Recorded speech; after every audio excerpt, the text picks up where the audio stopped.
বাড়ি ভুলে রাখিয়ে আসছে, নকল কাগজ বা ফটোকপি নিয়ে আসছে, দর্শকের সামনে গেল। দর্শক পায় বাজান রে, আসল কাগজ না দেখাইতে পারলে মামলা ঠিকানো যাবে না। বেচারা বৈশা বৈশা বারান্দায় কান্দে। জর্সাব লাঞ্চ করার জন্য বাহির হইল। আমার সাজাইয়া দেখে লোকটায় কান্দে, কয় বাবা কান্দ কা? কয় আপনার কাছে বলিয়া কি লাভ হইবে? আমার বাড়ি সন্দ্বীপ, চিটাগাঙ্গে আসতে আমার অনেক সময় লাগে, ভুলে কাগজপত্র বাড়ি রাখিয়ে আসছি।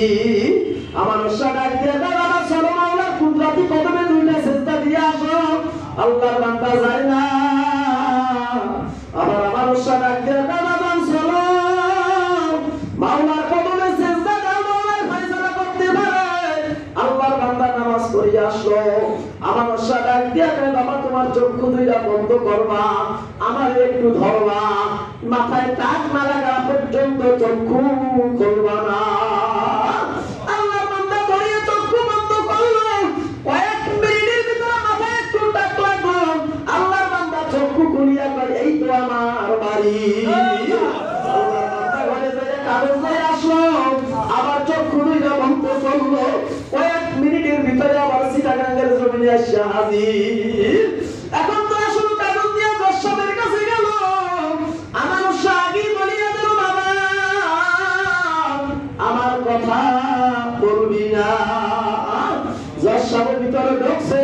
আল্লাহর বান্দার আসল কাগজ দিয়ে জর্সাবের সামনে গেল। জর্সাব দেখিয়ে কয় বাবা তোমার কাগজ তো বাড়ি রেখে আসো, অল্প সময়ের ভিতরে কাগজ কিভাবে সংগ্রহ করলাম? আল্লাহর বান্দা সহজে বলে না। জর্সাই আল্লাহর বান্দারে ছাড়ে না। আমার সব পিছনে দাঁড়াইয়া দাঁড়াইয়া এক হাত দিয়া বাতাস করতে আছে, আর এক হাত দিয়া দাঁড়াইয়া কয় বাবা আমার কথা বলিস না। এক পর্যায়ে বেকারা কি করবেন? জর্সার ছাড়ে না। আর বেকার অবস্থা বেচারা হাত জাগাইয়া কয় জর্সাব আমার কাগজ পড়ি আইনা দেছে।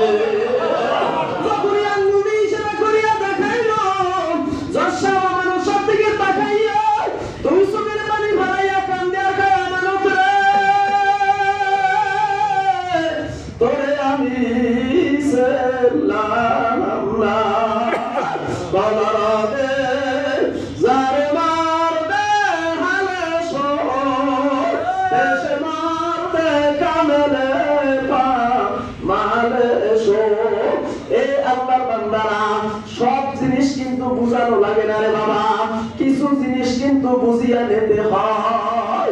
এই রকমের মানুষ এখন আল্লাহর জমিনে আছে, যারা ফজরের নামাজ আল্লাহু আকবার, মাওলার সাথে এমন কানেকশন, এমন সম্পর্ক, মাওলা ছাড়া কিছু বোঝে না।